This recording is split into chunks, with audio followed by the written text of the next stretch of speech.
Hello and welcome to Wildcatter Podcast number 2. Today is November 21st, 2011, and we're here to talk some turkey today. At least a few turkeys. We're ready for Thanksgiving.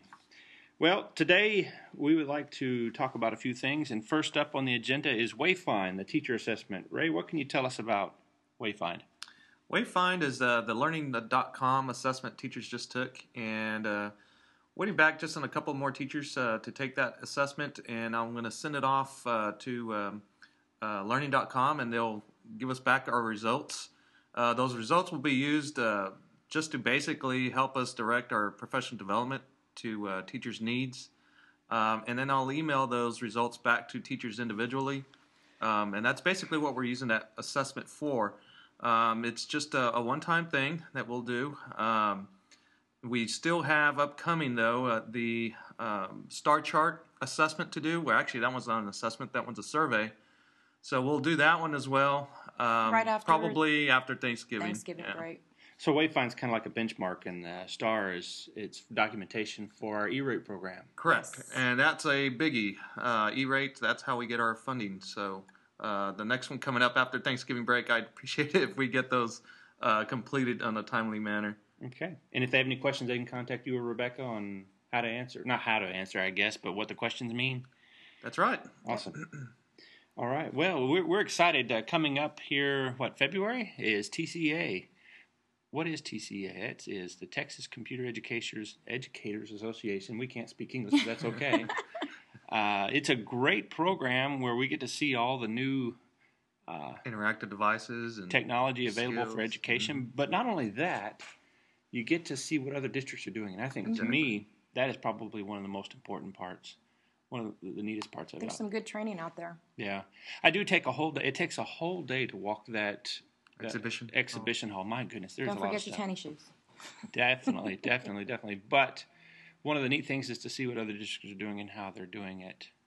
So what other types of programs are available? Because for TCA, you already have to be signed up this year, right? Right.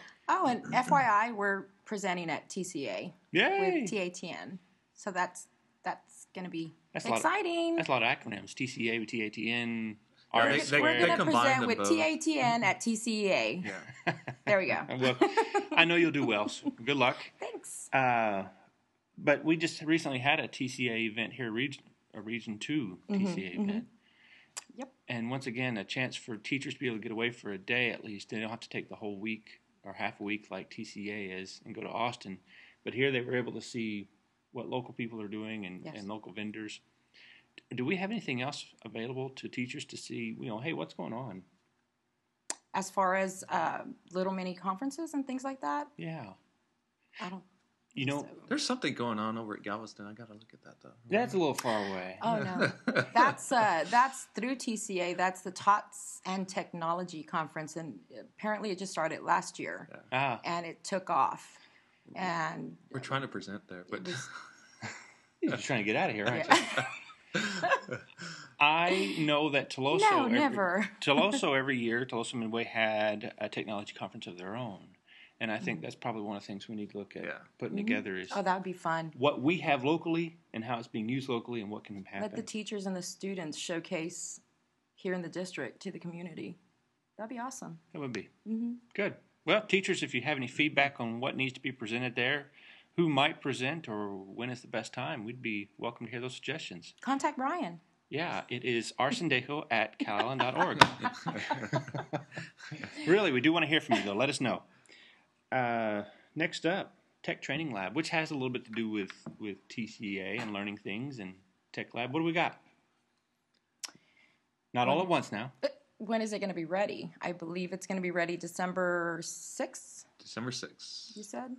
Now we're holding him to the fire. All right.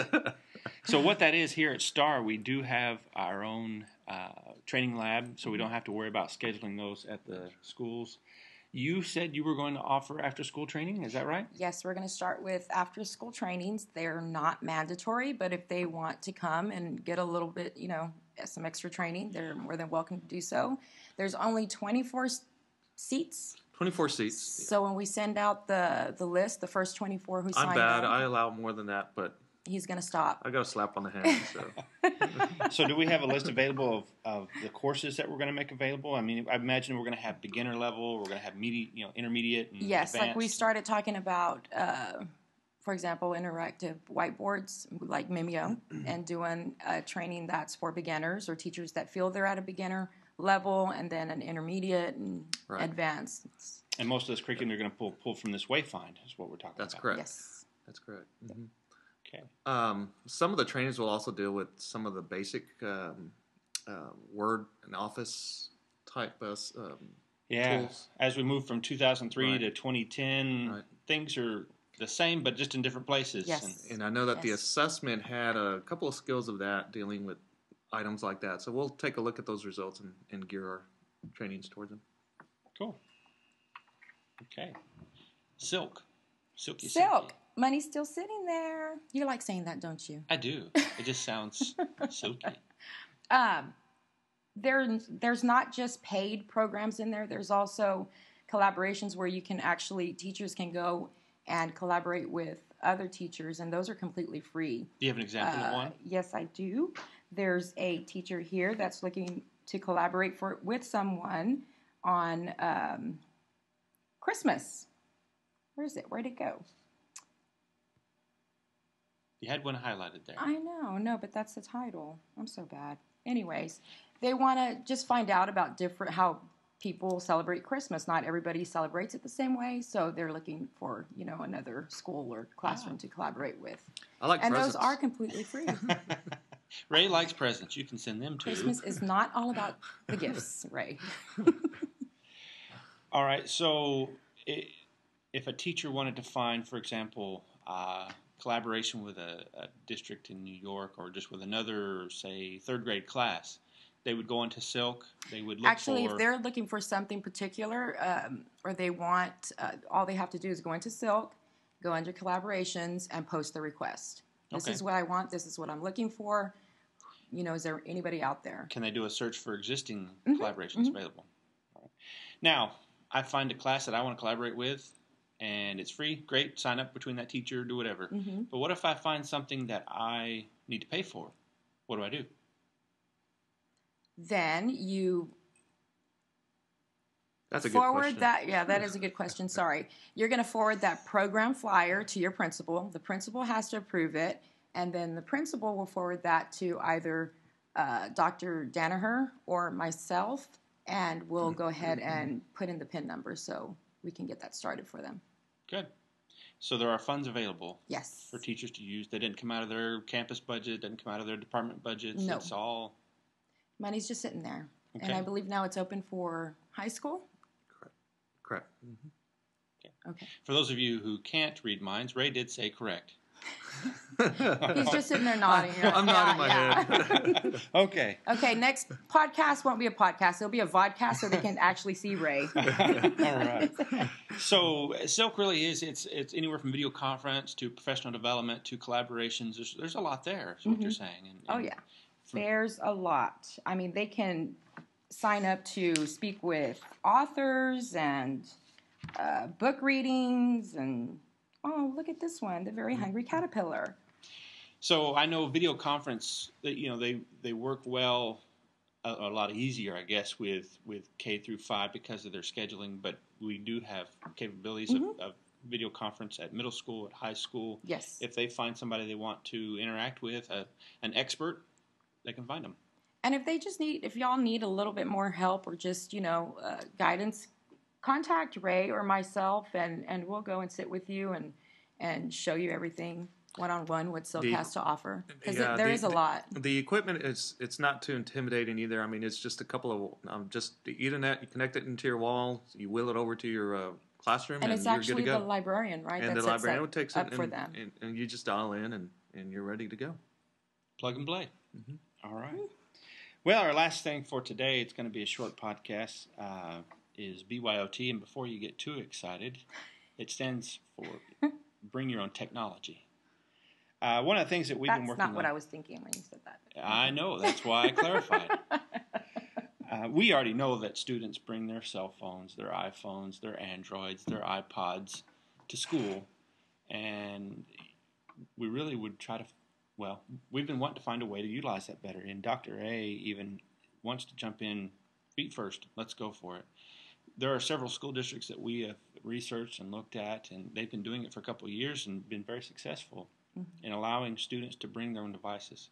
But what does that mean for the classroom teacher? Does that mean mass chaos? Well, no, because teachers still have control of the classroom. I know one of the things that we're doing right now is we're changing district policies so that it allows teachers to allow students to use their own device. That way, if they so choose, they tell everybody, take them out, let's use them. If they say, I don't want anybody using your devices, put them up, and the kid still has it out, well, they still have the right to take up the device and charge them for it. So I don't see this as a burden to teachers. It just kind of frees them up to do what they want to do a little bit better within policy. And we have a way now with the infrastructure that will be changing so that kids can get on. One of the things people question about filtering, and I want to talk a little bit about that. SIPA states that we must enforce a policy that includes monitoring the online activities of minors and the operation of technology protection measure with respect to any of its, meaning the organization or schools, computers with internet access. So if we give the student access through our network, we have to filter it, which we're going to be doing. But if the student accesses the internet through their phone, obviously there's no way we can monitor that, and it is their responsibility. So we're not liable for it. Now, if we catch them, we still punish them. So how will it work if a student, let's say several students bring an iPad to school, and it doesn't have, it's not the, what do you call it, the 3G iPad. How will they be hooking up to the internet? There will be a wireless network called Student.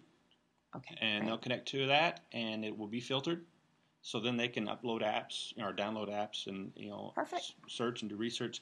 I've seen some videos of one school district in Georgia that kids were actively engaged, and they were all doing in groups, so that each group was doing different things, but it was really neat. They were all, hey, let's... So they don't have to hide their phones anymore. They don't have to hide them. If they have them out and they're engaged with the lesson or something, they're using them in a good way, in an educational way. How does it work on the number of devices that point to that server, hitting it on the Wi-Fi? How does that work? How does it work as far as the capabilities? Yeah, the capabilities. Well, what we're doing is we're installing new access points we've had up to 60 devices on one access point. So we've had to plan for capacity, and that's one of the things that's taken us some time to change is, oh my goodness, everybody has a wireless device now. And we've recently changed our scopes so that we can allow that many people on. Great. We're looking forward to it. I think it's exciting. It gives you... So we can let Rebecca on the network now? We can let her back on the network now. Thanks, guys. Yep, more shopping sites. For technology, I'm sure. It's YouTube. But I see this as, a great, to take that learning moment when somebody asks a question, hey, well, let's go look it up, and who can find information about the Great Wall of China or whatever it may be. It really is a great opportunity for us to utilize these tools.